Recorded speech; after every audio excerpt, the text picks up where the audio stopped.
সবাই গোসল কর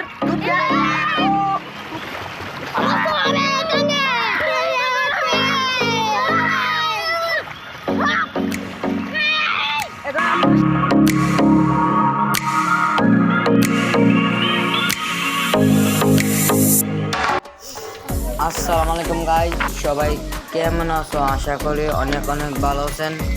আপনারা দয়ে আমি অনেক অনেক ভালো আছি। আপনারা জন্য নতুন একটা ব্লগ তৈরি করেছি, সবাই ব্লগটা দেখতে থাকেন।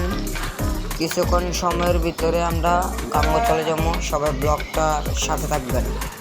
আমরা অলরেডি রোডের মাঝে উঠতে পারলাম, আর কিছুক্ষণ সময়ের ভিতরে আমরা চলে যাবো, সবাই সাথে থাকেন। পিছনে আসতেছে দুইটা ছেলে আমাদের লগের, আমি চালাইতেছি দুইটারে নিয়ে দুবাই লাগে দুইটা। শরফ, তুই যেন নাইছিস, তোর ভালো লাগতেছে না? হারিয়ে লাগতেছে।